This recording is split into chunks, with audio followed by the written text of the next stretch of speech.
साथियों नमस्कार, मैं संजीव भार्गव। वर्कशॉप कैलकुलेशन और इंजीनियरिंग ड्राइंग पढ़ाते हुए मुझे गवर्नमेंट आईटीआई में 26 साल से ज़्यादा का अनुभव प्राप्त हो गया है।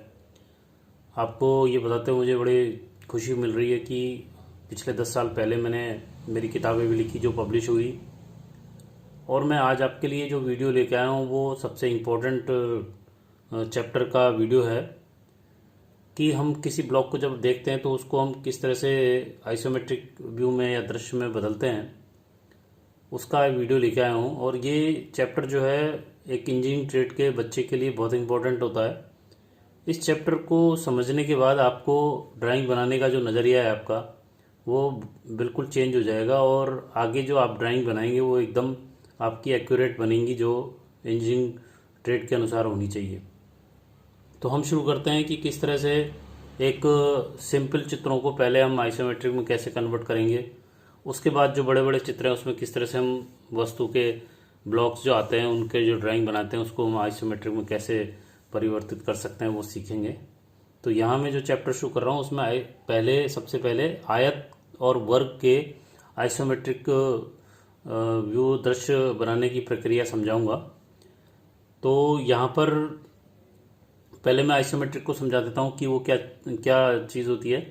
कि जब हम किसी वस्तु को इस तरह से घुमा के रखें जिससे कि उसकी लंबाई चौड़ाई ऊंचाई यानी कि तीनों डायमेंशन एक ही चित्र में दिखाई दे जाए, तो वो जो हमारा तरीका होता है या वो जो पद्धति होती है उसको आइसोमेट्रिक पद्धति कहते हैं, या वो दृश्य हमारा आइसोमेट्रिक दृश्य कहलाता है जिसके अंदर वस्तु 30 डिग्री पे घूम करके बनी होती है। तो हम यहाँ पे शुरू में आयत का आइसोमेट्रिक व्यू बना रहे हैं इस वीडियो के अंदर।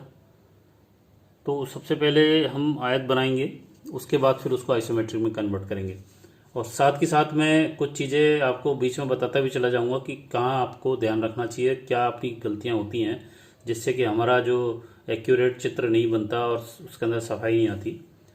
तो ड्राइंग शुरू करने से पहले हमें ध्यान रखना चाहिए कि हमारी ड्राइंग शीट साफ रहे। उसके लिए कोशिश करनी चाहिए कि जिस टेबल पे आप काम करने जा रहे हैं उस टेबल को, आपके सारे औजारों को, पेंसिल को, रबड़ को अच्छी तरह से रुमाल से साफ कर लें। उसके बाद ही हमारा काम आगे शुरू करना चाहिए। और क्योंकि ये ड्राइंग शीट हमारी वाइट होती है और गंदगी लगते ही तुरंत गंदी हो जाती है, तो इसलिए हमको कोशिश करनी चाहिए कि हमारी सारी चीज़ें साफ़ हो।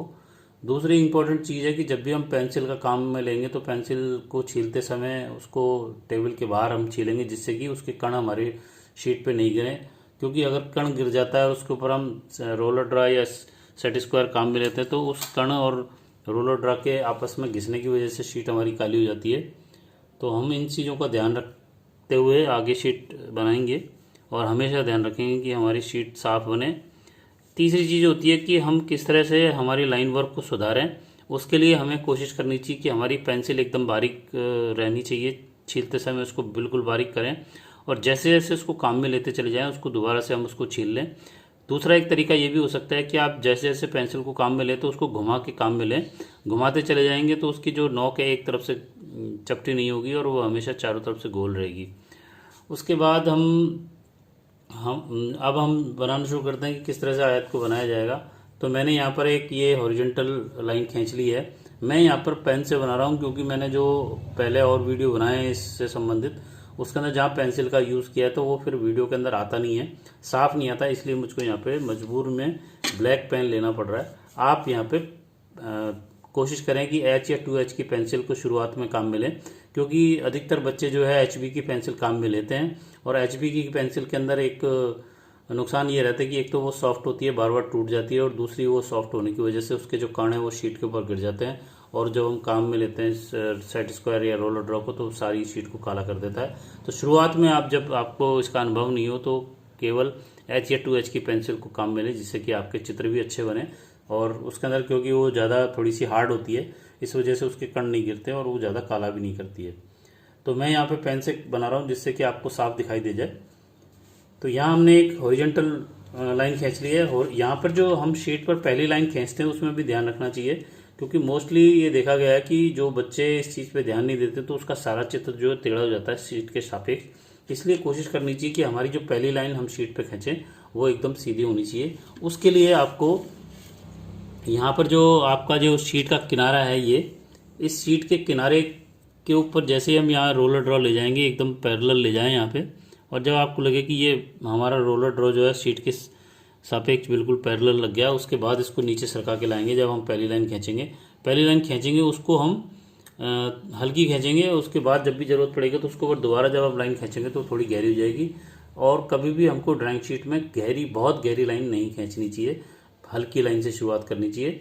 हल्की लाइन खींचना कठिन काम है गहरी लाइन खींचने से। और ड्राइंग के अंदर अधिकतर बच्चे गलती करते हैं कि शुरुआत ही गहरी लाइन से करते हैं, जिससे कि अगर गलती हो जाती है तो उसको बार बार मिटाने पर भी वो शीट हमारी काली हो जाती है। तो शुरुआत में आप हल्की लाइन से शुरुआत करें। तो यहाँ पर मैंने ये हॉरिजेंटल लाइन खींच ली है, उसके ऊपर एक 2 बिंदु जिसकी दूरी 40 mm है, उसको हमने स्केल से नाप करके यहाँ पे डिस्टेंस लगा दी है। यहाँ पे भी ध्यान रखना चाहिए कि जब हम पेंसिल से किसी बिंदु को लगाएं तो वहाँ पे पेंसिल को घुमा करके वहाँ पे थोड़ा सा गड्ढा बना देना चाहिए, जिससे हमें ये फायदा होता है कि जब उस बिंदु से जब कोई सी दूसरी रेखा खींची जाती है उससे निकलते हुए, तो हमारी जब पेंसिल उस गड्ढे में से होकर गुजरेगी तभी हमारी पेंसिल एकदम, हमारी लाइन जो एकदम सीधी आएगी, सही आएगी, जिसकी डायमेंशन एकदम सही होगी। और कोशिश, मैं बार बार आपको समझाने की कोशिश कर रहा हूँ कि आपकी पेंसिल जो हमेशा बारीक रहनी चाहिए, जिससे कि हमारी लाइन भी बारीक आए और हमारी जो मोटी लाइन होने से जो डायमेंशन में फ़र्क आता है वो भी, उससे भी हम बच जाएं। तो यहाँ पर मैंने हॉरिजॉन्टल लाइन पे ए और बी बिंदु 40 दूरी पर लगा दिए हैं। अब यहाँ पे पहले आयत हम जब बनाएंगे, आयत बनाने के लिए हमारे पास चांदी का उपयोग करेंगे, जिससे कि हम कोण बनाएंगे, क्योंकि आयत के अंदर चारों कोण हमारे 90 डिग्री के होते हैं। तो हम यहाँ पर प्रकार का भी उपयोग ले सकते हैं कि जो आयत बना रहे हैं वो 40 बाई 30 का है। तो मैंने यहाँ पर एक समझाने के लिए एक बात और समझ सकते हैं आप यहाँ पे, कि बच्चा जो होता है वो प्रकार से या किसी भी डिस्टेंस को प्रकार में लेते समय कोशिश करता है कि जो रोलर ड्राई या स्केल होता है उसी के ऊपर रख करके इस तरह से उसकी डायमेंशन को नापने की कोशिश करता है, जो कि एकदम गलत है। इससे हमारे प्रकार, हमारे स्केल की और जो सेट स्क्वायर है उसकी जो सतह होती है वो खराब हो जाती है और लंबे समय तक वो नहीं चलता है। तो कोशिश हमें ये करनी चाहिए कि पहले हम यहाँ पर इस तरह से बिंदु लगा लें। जैसे मैंने यहाँ पे 0 का एक बिंदु लगा लिया, उसके बाद 30, 40 और 50 mm की दूरी के ऊपर ये बिंदु लगा करके, और फिर हम जब भी कोई डायमेंशन हमको लेनी होती है तो हम उसके अंदर प्रकार के सहायता से उसको डायमेंशन लेके और ट्रांसफ़र कर सकते हैं। जैसे अगर मुझे अब 30 mm की लाइन लेनी है तो मैं यहाँ पर प्रकार को इस तरह से खोल के और 30 mm की डायमेंशन इस तरह से इसके अंदर भर लूँगा, और फिर जब यहाँ पे मेरे को ज़रूरत होगी तो मैं यहाँ पे इस तरह से इसको ट्रांसफ़र कर दूँगा। तो ये 30 mm की डायमेंशन मैंने इस तरह से यहाँ पे ट्रांसफ़र कर दी है। उसके बाद अभी मेरा जो चांदा है वो उसके अंदर शीट के बाहर उसकी डायमेंशन जारी है, तो इसलिए मैं यहाँ पे इसको नहीं बना पा रहा। इसके लिए मैं ये करूँगा कि यहाँ पे जो मैंने लाइन ली है और जो चाप लिया है उसके इस रोलर ड्रा की सहायता से यहाँ पे पैरेलल लाइन बाहर ले जाऊँगा मैं ऊपर की तरफ, जहाँ पे ये चाप कटे हैं वहाँ तक ले जा करके और इसको आपस में मिला दूँगा। उसके बाद यहाँ पे जो बिंदु सी इधर जो आएगा वो 50 mm की दूरी पे विकर्ण होगा आयत का। तो मैं 50 mm का चाप अगर यहाँ ले लेता हूँ तो ए और बिंदु से जब उसको काटूंगा तो मेरी बिंदु सी और डी आ जाएंगे, क्योंकि विकर्ण आयत का जो विकर्ण होता है उसका जो फॉर्मूला लगाकर मैंने निकाल लिया यहाँ पे। तो ये बिंदु बी को यहाँ घुमाऊँगा और बिंदु ए से मैं इसको यहाँ घुमाऊँगा। तो ये मेरे पास जो 2 बिंदु आ गए हैं, इनको मैं इस वर्टिकल ए बिंदु से एकदम मिला करके ऐसे खड़ा कर दूंगा, और इसी तरह मैं बी बिंदु को भी यहाँ पे मिला करके इसको इस तरह से मिला दूंगा। तो ये मेरा आयत बन गया 40 बाई 30 का, जिसके अंदर बिंदु मेरे ए, बी, सी और डी हैं। अब इसको जब मैं आइसोमेट्रिक में कन्वर्ट करूँगा तो आइसोमेट्रिक के अंदर जो हमारी लाइनें होती हैं वो 30 डिग्री पर होती हैं। आइसोमेट्रिक ब्लॉक बनाने के लिए हमें 3 लाइनें लेनी पड़ती हैं, लेकिन अगर साधारण चित्र आयत, वर्ग या त्रिभुज का है तो उसके लिए हमें 2 ही लाइनों की आवश्यकता होती है। तो वो 30 डिग्री पे भी हो सकती है और 90 डिग्री पे भी हो सकती है। तो यहाँ पर हम जो है पहला जो चित्र बना रहे हैं उसके अंदर हम दोनों साइड 30 डिग्री के ऊपर लाइन ले करके उसको बनाएंगे। तो यहाँ मैंने ऑलरेडी यहाँ बिंदु ए ले रखा है और ये 30-30 डिग्री के ऊपर दोनों तरफ जो है लाइन खींच रखी है। तो ये मेरे 30-30 डिग्री के ऊपर चाप भी लगे हुए हैं और ये मैंने लाइन भी खींच रखी है। अब मेरे को सिर्फ ए बी की जो दूरी है 40 और ए डी या बी सी की जो दूरी 30 है, जो कि आप यहाँ आयत में देख रहे हैं, उसको यहाँ पे शिफ्ट किस तरह से करना है ये मैं आपको बताऊंगा। तो यहाँ से ए से बी की दूरी जो 40 है उसको मैं प्रकार में भरूंगा इस तरह से।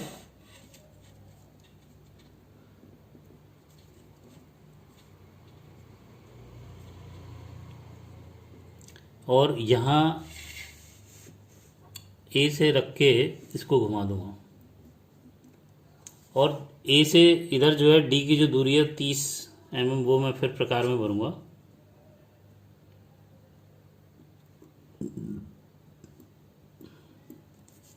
और यहाँ से ए से लेकर के इसको घुमा दूंगा, तो मेरा जो चाप आएगा उस चाप के ऊपर मैं पेंसिल से पहले बिंदु लगाऊंगा, थोड़ा सा गहरा कर दूंगा, और फिर उसके बाद वहाँ पे लाइन खींचने का काम करूंगा। तो यहाँ पे आप देखेंगे कि मेरी दोनों तरफ 30-30 डिग्री के ऊपर लाइन थी, उसके ऊपर 40 और 30 का चाप लेकर के मैंने वहाँ पे बिंदु बी और डी लिखा हुआ है। ये चित्र जो है मैं आपको बना रहा हूँ, पहले से मैं इस पर बना चुका था पेंसिल से, लेकिन उससे वीडियो अच्छा नहीं बना, इसलिए मेरे को दोबारा से पेन से बनाना पड़ रहा है। तो यहाँ पर मेरी ये ए बी भुजा आई, इस ए बी भुजा के समानांतर में इस रोलर ड्रा को मैं इस तरह से रखूँगा, और रखने के बाद मैं इसको सरका के और डी तक लेके चला जाऊँगा। डी बिंदु पर जो मेरा बिंदु है उसके ऊपर पेंसिल रख के देखूँगा क्या मेरी पेंसिल जो है इस बिंदु पर से होकर गुजर रही है। मैंने चेक किया मेरे जो पेन है वो इस बिंदु पर से होकर गुजर रहा है। उसके बाद मैं यहाँ लाइन इस तरह से खींच दूंगा जो कि ए बी रेखा के समानांतर में होगी। उसके बाद मैं ए डी रेखा के समानांतर में इस रोलर ड्रा को सेट करूँगा, और जब मुझको लगेगा कि हाँ ये बिल्कुल सेट हो गया, उस कंडीशन में चला के इसको आगे ले जाऊँगा, और बिंदु बी पे ले जा करके इसको यहाँ पे एक लाइन खींच दूंगा जो बिंदु बी पे से होकर के गुजरनी चाहिए। अब यहाँ पर जो ये बिंदु दोनों लाइनें मिली हैं वो मेरा बिंदु सी हो जाएगा। तो इस तरह से एक आयत का इस तरह से आप एक आयत का आइसोमेट्रिक, ये स्ट्रेट वाला आइसोमेट्रिक होता है, इसके अंदर दो आइसोमेट्रिक और बनेंगे आयत के, जो एक राइट हैंड साइड पे होगा और एक लेफ्ट हैंड साइड पे होगा। तो मैं भी आपको बना के दिखा रहा हूँ। ड्राइंग बनाते समय टाइम बहुत लगता है, इसीलिए वीडियो हमारे लंबे बनते हैं, और आप लोगों को छोटे वीडियो की आवश्यकता होती है, लेकिन काम आसानी से नहीं हो पाता, जल्दी जल्दी करने में आप सीख नहीं पाएंगे, इसलिए वीडियो को लंबा बनाना ही पड़ता है, ये मजबूरी है।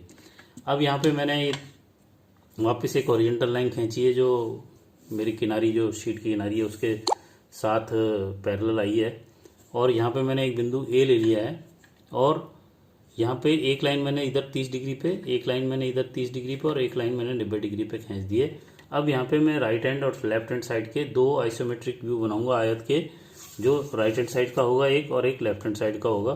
तो मेरे को फिर से जैसे मैंने ऊपर यहाँ पे लिया था 30 डिग्री लेने के बाद ये दूरी मेरी 40 थी और ये मेरी 30 थी, तो यहाँ पे दूरी मेरी 40 हो जाएगी और यहाँ पे मेरी दूरी 30 हो जाएगी, जो मैं प्रकार से नाप करके और यहाँ पर चाप के रूप में लगा दूंगा।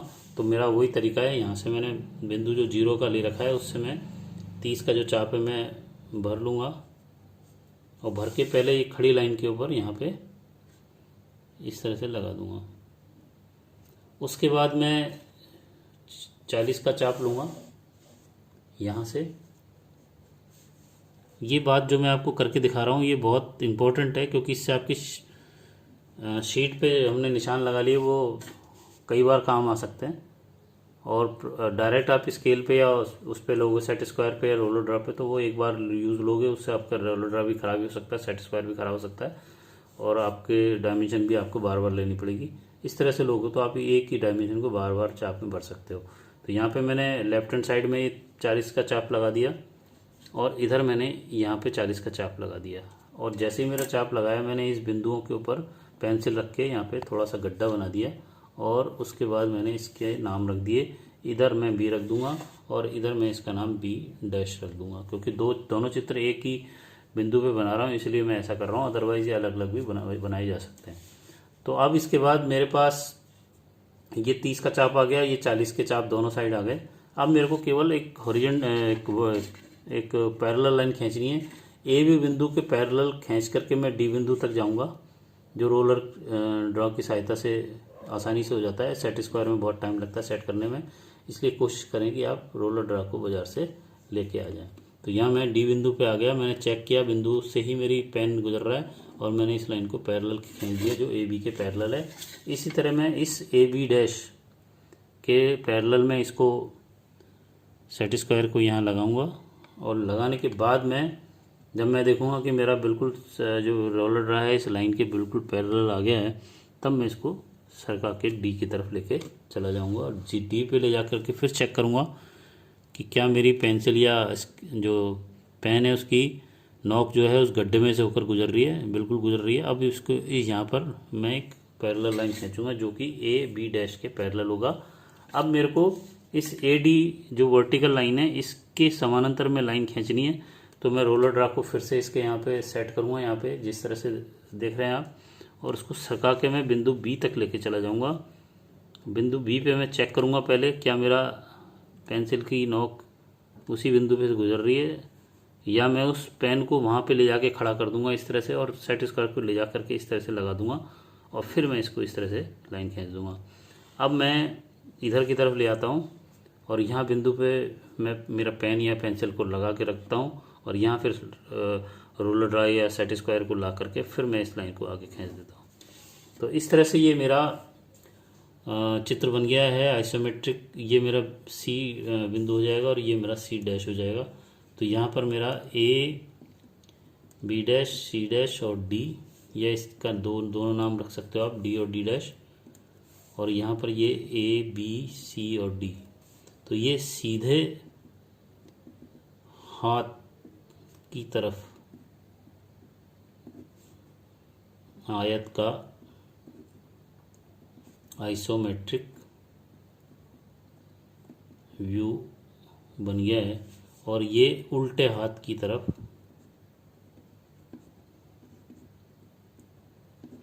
आयत का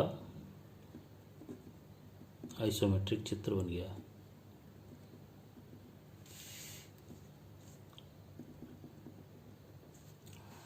तो आपने आयत के किस तरह से तीन तरह से आइसोमेट्रिक व्यू बना सकते हैं हमने समझने की कोशिश की है। यहाँ पर हमने स्ट्रेट बनाया है, और यहाँ पे ये राइट हैंड साइड में और ये लेफ्ट हैंड साइड में। और जहाँ तक डायमेंशन देने की बात है तो इसके अंदर वीडियो ऑलरेडी काफ़ी लंबा हो चुका है। तो डायमेंशन देने के लिए ये जो लाइन है, इसी लाइन को हम आगे बढ़ाएंगे यहाँ पे, जो कि ये एक्सटेंशन लाइन कहलाती है, छोटी सी लाइन। और इधर भी हम इस लाइन को आगे बढ़ाएंगे ऐसे, और फिर ये जो हमारी 30 डिग्री वाली लाइन है इसी के पैरेलल में 5 से 6 mm बाहर निकाल के एक लाइन खींचेंगे इस तरह से, और यहाँ दोनों साइड हम तीर बनाएंगे, और इसके ऊपर दूरी हमारी 40 बीच में लिख देंगे। इसी तरह अगर यहाँ हमारे को डायमेंशन देनी है इधर की साइड, तो हम फिर से इस लाइन को जो हमने खींची थी 30 डिग्री पे, इसको आगे बढ़ाएंगे, इधर इस लाइन को आगे बढ़ाएंगे। उसके बाद ये जो हमारी लाइन थी 30 डिग्री पे, इसके पैरेलल में बाहर हम निकाल लेंगे 6 से 7 mm की दूरी पे, कम से कम 7 mm रखें, क्योंकि बीच में हमको शब्द भी अक्षर भी लिखने होते हैं। तो यहाँ ये तीर बन जाएगा, और यहाँ पे आप 30 mm लिखने की ज़रूरत नहीं होती है, क्योंकि डायमेंशन में आप जहाँ पे अपने नाम वगैरह लिखते हैं वहाँ पे एक लाइन डाल सकते हैं कि all dimension are in mm।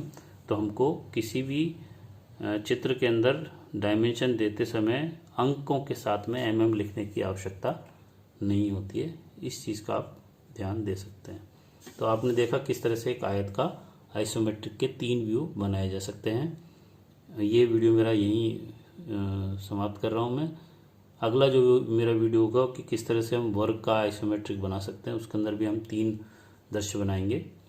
अगर आपको मेरा समझाने का तरीका, मेरी ट्रिक्स, जो चीज़ें छोटी छोटी बता रहा हूँ मैं आपको, वो समझ में आई, आपको अच्छी लगी, तो आप मेरे वीडियो को लाइक करें, अपने दोस्तों को शेयर करें। मेरे चैनल पे अगर पहली बार आएँ तो उसको सब्सक्राइब करें, और बेल आइकन को क्लिक करें, जिससे कि आपको मेरे जितने भी नए वीडियो आएंगे उसके नोटिफिकेशन आपको मिलते रहेंगे। धन्यवाद, नमस्कार, जय हिंद, जय भारत।